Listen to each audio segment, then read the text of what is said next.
Começou gravando. Pai do Senhor, pessoal, todo mundo bem, em nome de Jesus. Amém, Pai do Senhor. Você vai fazer oração aí, Abimael? Sim, vamos orar. Vai lá. Amado e soberano Deus, Pai eterno e altíssimo, uma vez mais entramos na Tua presença para darmos graças ao Senhor por esse momento na qual nós estamos aqui reunidos, para aprendermos um pouco mais a respeito da Tua palavra, que o Teu Espírito Santo nos ilumine e que Tu venhas nos edificar através da Tua santa palavra. Esteja conosco, abençoe os irmãos que vão ouvir posteriormente a gravação desta aula, que todos sejam abençoados para a glória do Teu nome. Te agradecemos no Teu nome, agora e para sempre. Amém. Amém. Então, capítulo 21 de Mateus, começa aqui a narração do relatório da última semana da vida de Jesus, antes da sua crucificação, não é isso? E depois que ele ressuscita, ele passa mais 40 dias somente com os discípulos, o que é aí, entrando na seara da escatologia, uma das provas do arrebatamento secreto. Ou seja, existe a possibilidade de algo estar acontecendo no mesmo tempo, no mesmo espaço, e só alguns que percebem. No caso, os crentes perceberão e participarão. Então, é isso que acontece aqui. É o relatório da última semana de Jesus antes da sua crucificação. O texto começa dizendo o seguinte: quando se aproximaram de Jerusalém,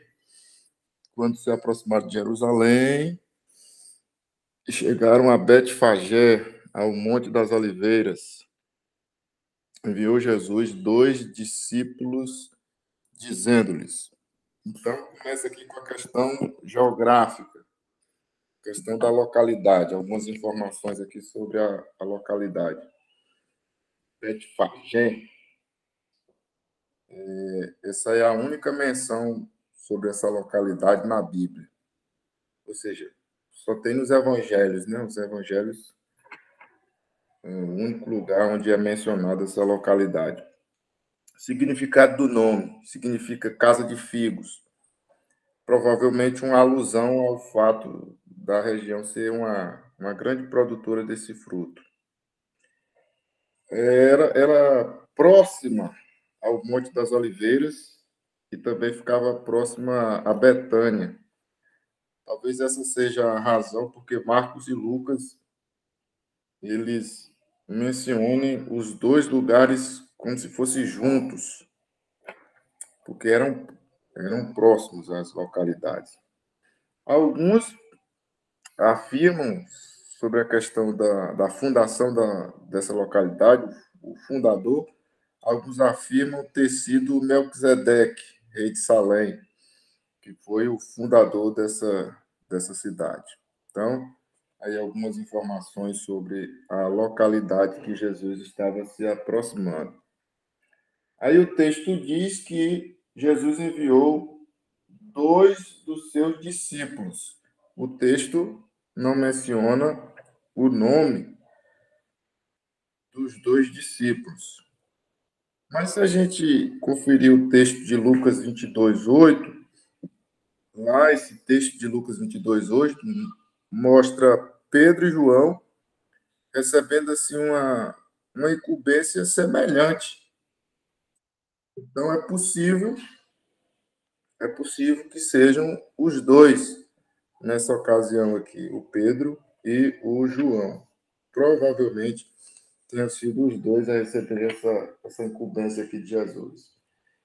E de aldeia que aí está diante de vós, e logo achareis presa uma jumenta e com ela um jumentinho. Desprendei-a e trazei-nos. Então, o verso 2, Marcos, Lucas, João, eles mencionam somente o jumentinho. Já o Mateus, aqui, ele menciona dois animais, né?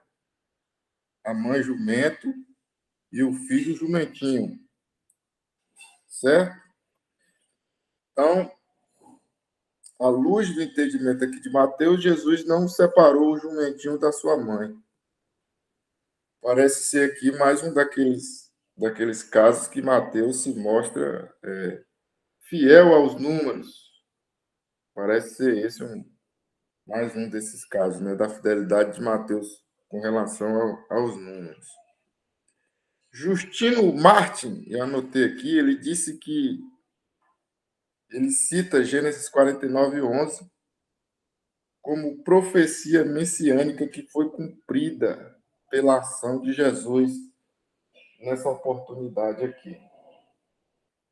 Então, ao que tudo indica, Mateus ele é fiel à totalidade dos animais, de fato, dois, e os outros três evangelistas mencionam apenas um, apenas o filhote, né? O jumentinho. Já Mateus menciona também a mãe. Nós temos esse fato aqui distinto entre os evangelhos. Então, provavelmente, lá no verso 7, mostra como se Jesus tivesse se assentado, Mateus dá a ideia que Jesus tivesse se assentado nos dois jumentos, tanto no jumento mãe, jumenta, né, como no jumentinho. Aí alguns dizem, na tentativa de explicar, de clarear esse texto, é que Jesus pode ter se assentado de um momento em um e um momento do outro, já que fisicamente não tem como, não existe dois gluteus máximos que Jesus pudesse se assentar ao mesmo tempo em dois animais, né? Não teria como, anatomicamente falando. Então, provavelmente assentou em um, depois assentou-se no outro. Mas, provavelmente, Mateus está sendo mais específico do que os outros, apontando os dois animais, enquanto os outros omitem um dos animais, que foi a mãe, né? Mateus apresenta os dois. Mas nós temos essa diferença aí no relato dos evangelhos. Aí no 3. E se alguém vos disser alguma coisa, respondei-lhe que o Senhor precisa deles, e logo os enviará. Então, parece que esse alguém aqui, ou era alguém que conhecia Jesus, ou que já ouvira em algum momento falar sobre ele, mas parece que Jesus coloca uma senha, que é o termo Senhor. Dá a entender que o termo tinha importância especial para os proprietários dos animais. E que, ao ouvirem essa designação aí, Senhor, esse termo Senhor, os proprietários, eles haveriam de saber imediatamente quem lhes solicitava o empréstimo das montarias. Então, parece que o Senhor é uma auto-referência a ele como Messias, e parece que os donos dos animais conheciam essa chave aí, o termo Senhor, e por isso, num primeiro momento, parece que ao verem os dois discípulos pegando os animais, eles iam mostrar resistência, mas os discípulos diziam: olha, o Senhor precisa deles. Quando falasse o Senhor precisa, jogaria por terra toda objeção, toda resistência, eles entenderiam o recado e cederiam, aceitariam a solicitação feita pelo Senhor Jesus e fariam um empréstimo das montarias. Interessante é que o Senhor precisa deles e logo os enviará. Ou seja, Jesus iria pegar emprestado as montarias, mas depois devolveria. Jesus sempre foi pedagógico, não é isso? mostra aqui que o cristão deve pegar as coisas quando tiver necessidade e devolver, porque tem cristãos que não devolvem as coisas que pegam emprestado, principalmente livro. Aí, Sabina, eu acho que você já viveu essa experiência. Os livros somem, desaparecem se você fizer algum empréstimo deles, entendendo? Não vou Então, falar nada não, que eu estou devendo livro para alguém aí.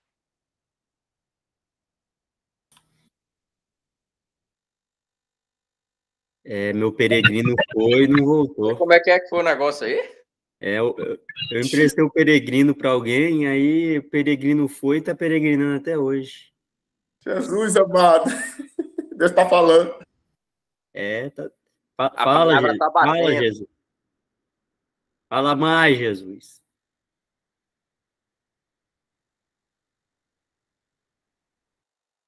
Então, vamos lá. Então, ele devolveu os animais. Vamos lá.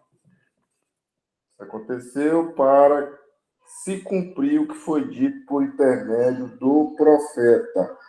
Então, para cumprir, somente Mateus e João, eles mencionam o acontecimento aqui narrados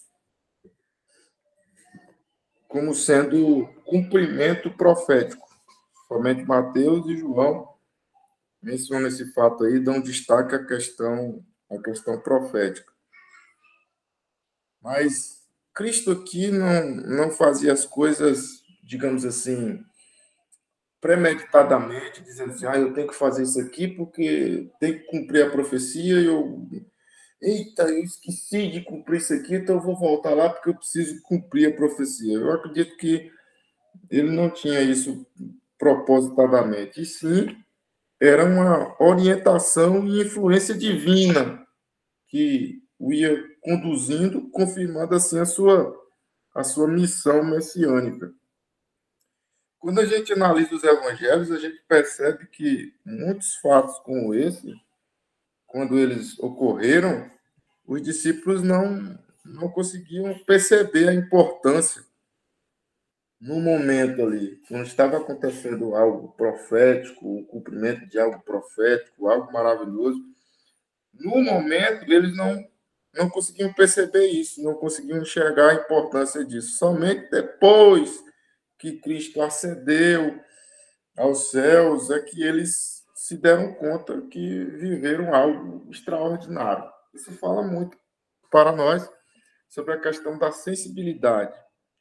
Nós devemos sempre estar sensíveis, porque pode ser que nós estejamos vivendo um momento precioso em Deus, Deus esteja manifestando algo maravilhoso para nós e a gente está com a boca aberta, cheia de dente, sem perceber as coisas maravilhosas que Deus está manifestando a nós, como Jacó, né? E depois que passou, Deus estava aqui, eu não sabia. Como os discípulos do caminho de Emaús, e rapaz, ele falava, ardia nosso coração. Acho que um olhou para o outro e disse assim, nós somos dois abestados, dois abestalhados, que um falava, ardia o coração e a gente não percebeu que era o homem, que era o Cristo. Então, tem um momento que Deus está nos fazendo viver coisas extraordinárias e a gente, pela nossa insensibilidade, pode correr o risco de não nos atentarmos para a preciosidade do tempo que Deus está nos permitindo viver. Então, os discípulos, vez por outra, eles cometiam essa falha aí. Vamos lá. Quanto à questão de ser profético, quais profetas, sobre quais textos, quais são os textos que Jesus está fazendo referência aqui? Ao texto de Isaías e ao texto de Zacarias. As palavras introdutórias aqui da citação são de Isaías 62:11 e o resto dela é de Zacarias 9:9. Omite aqui as palavras justo e vitorioso, que é para dar ênfase principal aqui a humildade de Jesus. A humildade de Jesus. Os judeus, sem dúvidas, eles entendiam que Zacarias 9:9 se referia ao Messias. E, com frequência, em termos de filho de Davi. Portanto, para os que têm olhos para ver, Jesus não só proclamava seu messiado e seu cumprimento da Escritura, mas mostrava também sua chegada à cidade. Mostrava que sua chegada à cidade era uma chegada de paz e de amor. De paz e de amor. Então, ele está cumprindo aqui uma profecia de Isaías 62:11, e Zacarias 9:9, e com isso ele está mostrando, falando que é o Messias, mas eles não estão conseguindo entender isso, só posteriormente é que eles foram se dar conta disso. Vamos lá. 5. Dizei à filha de Sião: eis aí que vem o teu rei humilde, montado em jumento, um jumentinho, cria de animal de carga. Filha de Sião é uma referência a Jerusalém, significa Jerusalém, conforme Isaías 22, verso 4. Então ele destaca aqui, ó, eis que aí te vem o teu rei humilde, um rei humilde, olha, que coisa antagônica, um rei humilde, montado em jumento, olha a montaria, jumento, um jumentinho, cria de animal de carga. Então, os reis, naquela época, montavam em cavalos e não em jumentos, não em jumentinhos. Esse animal, o jumento, ele não era considerado como digno de um rei, era um animal de carga, carregamento de carga, não era digno de um rei. O cavalo, sim, era um animal de guerra que demonstrava orgulho. E os reis se utilizavam dos cavalos, principalmente dos cavalos bem imponentes, uma demonstração de orgulho, de poderio, soberba, coisa dessa natureza. Quando a gente lê o Salmo 20, a gente tem lá destacado que uns confiam em carros, outros em cavalos, ou seja, a confiança dos reis da época era no poder bélico da época. Carros, carruagens, que davam vantagem a quem os possuía, e cavalos também davam poder e vantagem para quem os possuíam em batalha. Então, o cavalo era um símbolo de orgulho, de soberba, de arrogância. Então, Jesus aqui não apareceu aqui com carruagens e cavalos, como seria algo usual de um rei à época.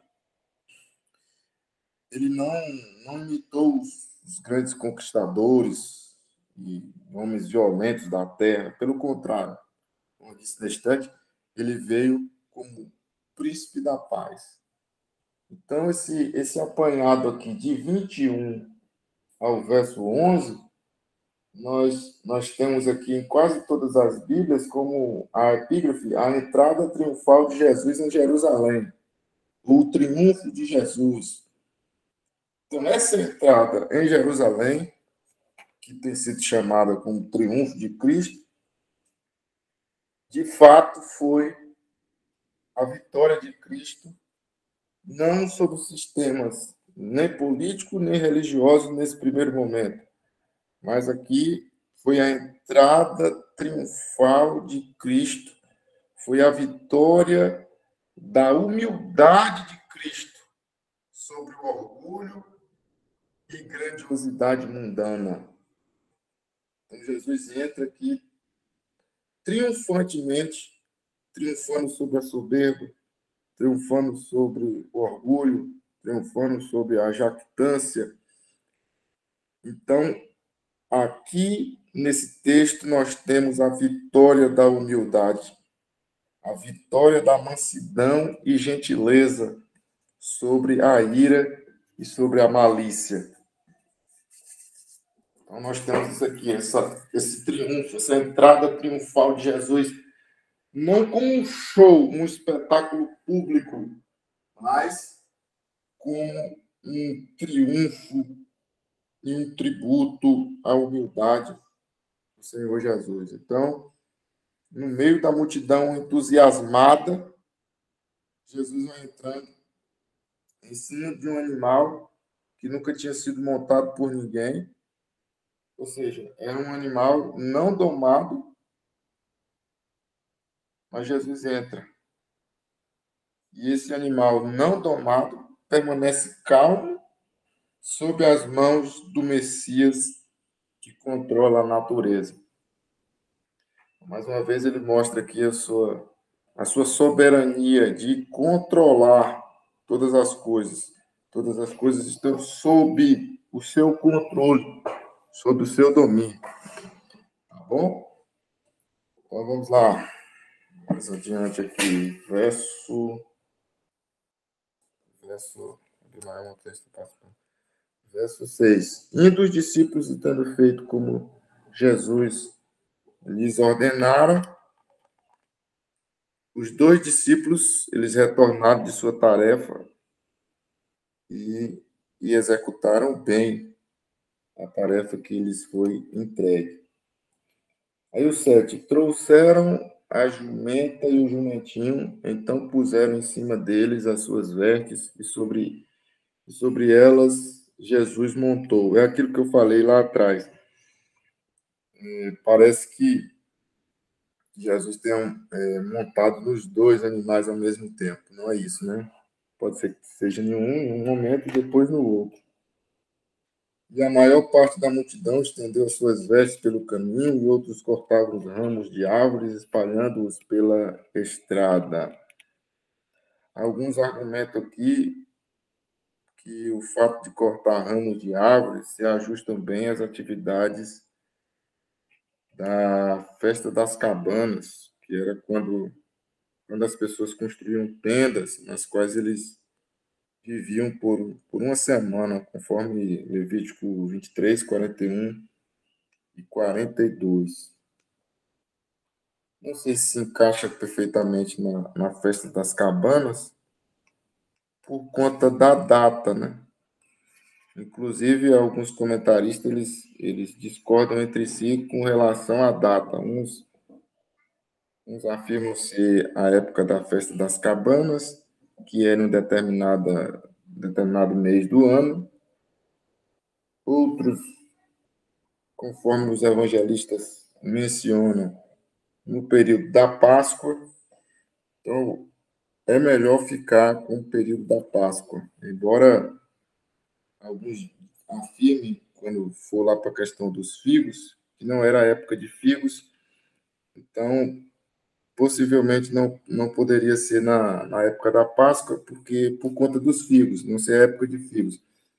Mas outros comentam que na região de Betânia, Betfagé e algumas porções de Jerusalém, os figos davam justamente na época da Páscoa. Enfim, é melhor ficar com eles, já que os evangelistas afirmam assim.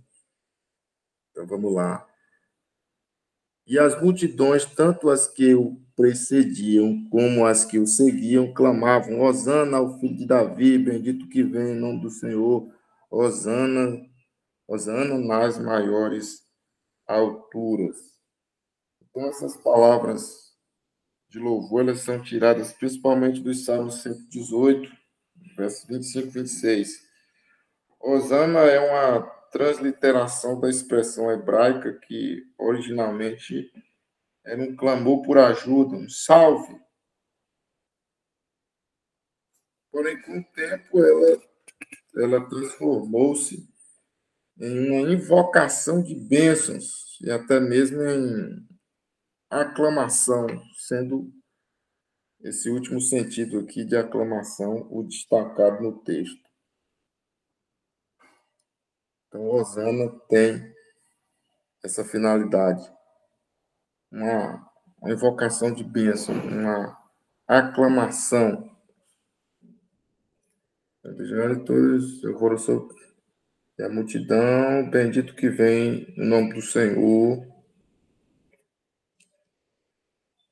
Filho de Davi, a expressão filho de Davi é um título messiânico, que enfatiza aqui o papel real desempenhado pelo Messias.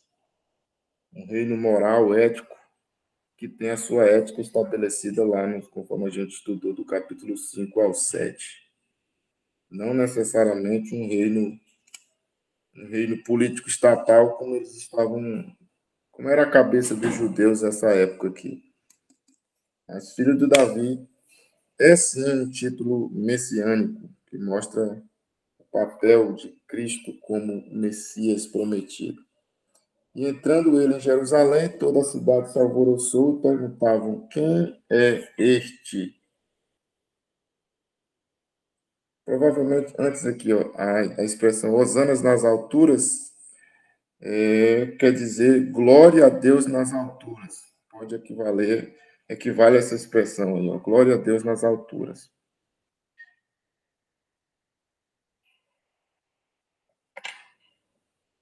E as multidões clamavam, entrando ele em Jerusalém, toda a cidade se alvoroçou e perguntavam: quem é este? Não é porque eles não o conheciam, mas quem é este que merece todo esse frenesi da multidão? Mais ou menos nesse sentido aí.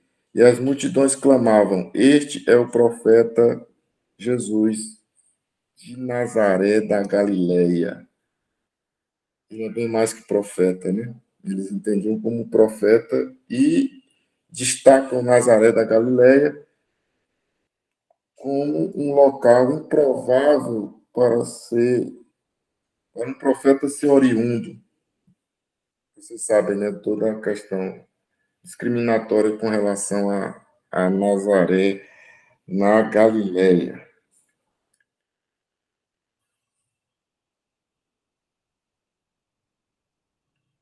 Então, eles perguntam aí, quem realmente é este em torno do qual há tanto entusiasmo? Definiram ele como sendo um profeta. Agora, o 12, a purificação do templo.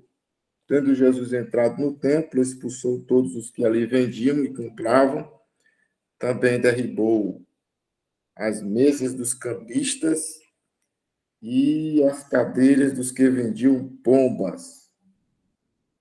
Então, provavelmente aqui, na manhã da segunda-feira, Jesus vai chegar ao templo e vai estabelecer a sua obra de moralização do templo. Então, ele chega lá e percebe que estava havendo um comércio deturpado no templo, porque a verdade é que havia uma certa comercialização no templo, porque havia necessidade de se vender animais adequados para o sacrifício, então a pessoa chegava, comprava animais adequados para executar os sacrifícios que eram exigência da lei, eles estavam na vigência da lei, então eles precisavam comprar alguns animais e tinha os cambiadores, porque os judeus não aceitavam que fossem lançadas moedas romanas, porque tinham a esfinge, né, dos imperadores, que eram considerados como deuses, então eles não aceitavam isso. Então, os cambiadores tinham que fazer o câmbio, né, a troca de moedas. As moedas romanas para as moedas do templo. É como se fosse o Vaticano hoje, né? Ter a sua própria moeda. Então, eles tinham a necessidade dos cambiadores fazerem essa troca aí. Porém, estava havendo ali uma questão de extorsão, uma questão de deturpação. Eles estavam roubando dinheiro dos peregrinos. O culto estava tornando-se apenas uma desculpa para o comércio, digamos, fraudulento. A vendagem os animais aceitáveis para o sacrifício que eu falei agora há pouco estava sendo realizado em preços exorbitantes, preços bastante elevados. Então, era isso que estava acontecendo ali. Eu até já ouvi dizer, não me lembro a fonte, de que os sacerdotes utilizaram isso como uma estratégia para o povo ir ao templo. A questão de fazer comércio foi uma estratégia para o povo ir ao templo, porque estava havendo uma grande defasagem na ida ao templo. Não sei se se encaixa. Mas fato é que estava havendo um comércio fraudulento ali no templo. Então, Jesus chega e faz tudo isso aqui, né? Derruba aqui, ó. Derrubou as mesas dos cambistas e as cadeiras que vendiam pombas, derrubou tudo. Chamou o chicote. 13. E disse-lhes: está escrito, a minha casa será chamada casa de oração. Vós, porém, a transformais em covil de salteadores. Então, aqui se refere às palavras de Isaías 56:7. Está escrito, é Isaías 56:7. As primeiras palavras aqui são de Isaías 56:7. Isaías, ele olhava para o templo no qual o templo ele seria chamado de casa de oração. Mas agora, no alvorecer da era messiânica, Jesus encontra, em vez de casa de oração, Jesus encontra um covil de ladrões. Então, ele fez essa obra de moralização aqui do templo. Jesus efetua curas no templo. 14. Vieram a ele no templo cegos e coxos, e ele os curou. Mas vendo os principais sacerdotes e os escribas as maravilhas que Jesus fazia, e os meninos clamando, Hosana ao filho de Davi, indignaram-se e perguntaram-lhe: ouves o que estes estão dizendo? Respondeu-lhes Jesus: sim, nunca lestes? Da boca dos pequeninos e crianças de peito tirastes perfeito louvor? Nós só encontramos os versículos 14 e 15 em Mateus. O versículo 14 não só é a última menção ao ministério de cura de Jesus, mas também acontece a expressão grega ento hieiro, quer dizer, no lugar do templo, que provavelmente é uma referência ao interior dos recintos do templo, no pátio dos gentios. Isso porque não era incomum para os que sofriam de doenças crônicas pedir esmolas nos acessos ao templo, conforme a gente vê em Atos 3, verso 2. Mas havia uma área específica, a área do templo em que os coxos, os cegos, os surdos ou os que sofriam de outras deficiências, essas áreas que eles podiam entrar eram áreas restritas. Então, o pátio dos gentios ele era aberto a todos eles. E havia até mesmo ali sacerdotes que sofriam de alguma deficiência física, mas as restrições elas eram impostas a esses sacerdotes quando eles sofriam de deficiência que precisavam de determinado tipo de almofada, coxim ou suporte que pudesse introduzir algo que eles consideravam como impureza. Então, provavelmente aqui, esses doentes, esses coxos, eles não estavam nos locais tidos como locais de destaque no templo, eles estavam no pátio dos gentios. Por quê? Porque a maioria das autoridades judaicas proibia qualquer pessoa coxa, cega, surda, muda de oferecer sacrifício, de aparecer diante de Yahvé em seu templo. Era proibido para essas pessoas. Então, Jesus aqui cura-os, mostrando assim que ele é maior do que o templo. Ele mesmo, Jesus, não podia ser contaminado e curou e purificou os que entravam em contato com ele. Então, nós temos aqui nessas duas ações, a purificação do templo e os milagres de cura. Essas duas ações, elas declaram de forma conjunta a superioridade de Jesus sobre o templo, sobre o templo. O fato das crianças terem cantado hosanas, Jesus, ao ser confrontado pelos escribas, ele mostrou apoio às crianças e citou o Salmo 8, verso 2. Ele introduz o Salmo com as palavras: vocês nunca leram? O que expõe aqui a ignorância teológica dos especialistas nas Escrituras. Então, é isso que ele destaca aqui.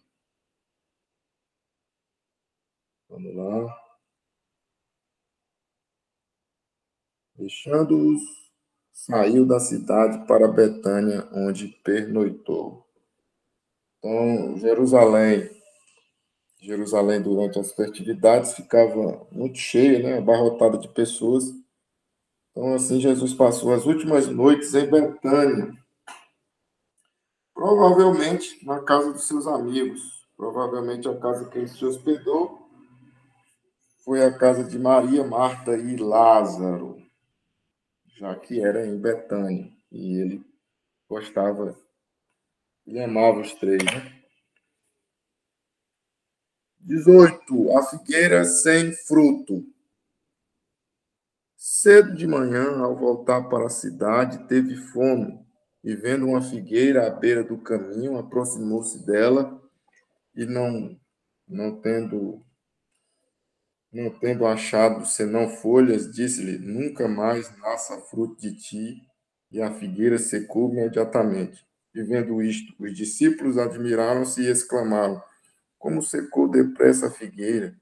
Jesus, porém, lhes respondeu: em verdade vos digo que, se tiverdes fé, não duvidares, não somente fareis o que foi feito à figueira, mas até mesmo, se a este monte disserdes: ergue-te e lança-te no mar, tal sucederá. E tudo quanto pedirdes em oração, crendo, o recebereis. Então, nós temos aqui a parábola da figueira. Jesus, em algum momento no seu trajeto de Betânia para Jerusalém, Jesus teve fome, e aí ele se aproxima de uma figueira, encontra folhas na figueira, mas não encontra fruto. Nós temos algumas interpretações acerca dessa parábola. Mateus parece não colocar a parábola numa cronologia histórica, assim, parece que ele não se preocupou com isso. O Marcos, sim, preserva a cronologia histórica. Então, a maldição da figueira é uma parábola seguida de ação relacionada com a purificação do templo e transmite uma mensagem sobre Israel. A gente sabe que Israel é considerado como uma planta velha que parou de produzir frutos. Uma planta velha que parou de produzir. Então,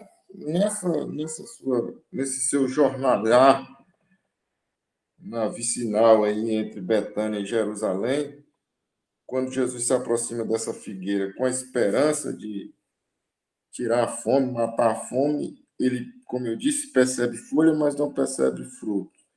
Muitos comentaristas pensam e supõem que Mateus, ao omitir a declaração de Marcos, que Marcos diz, não era tempo de figos. Mateus omite isso aqui, não usa essa expressão. Com isso, ele eliminou a dificuldade moral. Por que Jesus amaldiçoaria uma árvore por não ter fruto quando não era a estação daquele fruto? Mas essa teoria não entende o ponto em questão. O fato de não ser tempo de figo explica por que Jesus foi até essa árvore específica, que se destacava por estar com folhas. Suas folhas anunciavam que estava dando fruto, mas o anúncio era falso. Então,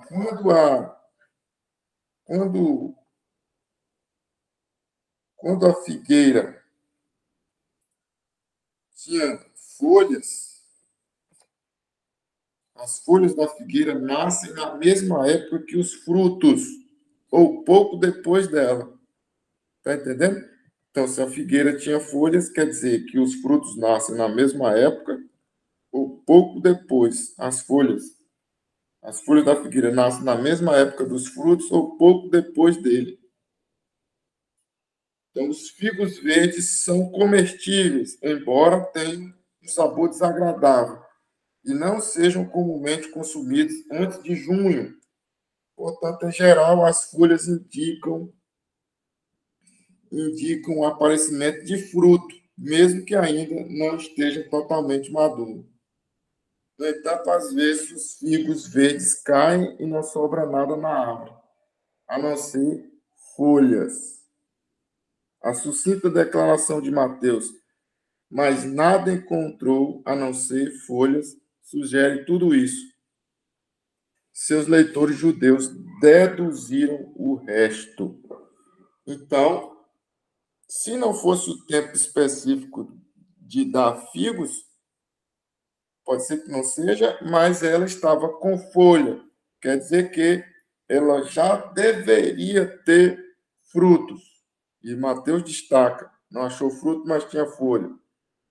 Então, o fato de não ser tempo de figo explica por que Jesus foi até essa árvore específica que se destacava por estar com folhas. Suas folhas anunciavam que ela estava dando fruto, mas o anúncio era falso. Jesus, incapaz de satisfazer sua fome, viu a oportunidade de ensinar uma lição memorável e amaldiçoou a figueira. Não porque não estava produzindo frutos, quer na estação, quer fora dela, mas porque ela deu uma amostra de vida, que promete fruto, mas não produz nenhum. Então, muitos estudiosos interpretam a maldição da figueira como maldição simbólica do povo de Israel por fracassar em produzir fé e justiça, conforme evidenciado principalmente pela atitude deles com Jesus. Então, se a gente fosse aplicar aqui, Jesus censura a aparência de quem diz que tem, mas que não tem. Certo? Vende uma espiritualidade externa, mas internamente não é aquilo que diz aparentemente. É como uma melancia que diz que é verde por fora, diz que é verde, mas o interior é rosa, é vermelho. Então, Jesus censura aqui uma aparência de produção de frutos exteriormente. um incutimento em ter que demonstrar que é poderoso exteriormente. A necessidade de ter que mostrar que é poderoso, que produz frutos poderosos, mas internamente, como ele disse em outra ocasião, são sepulcros caiados, bonitos por fora, mas estragados por dentro. Tá bom? Alguém quer comentar aí? Fica à vontade, eu sei que é a goela.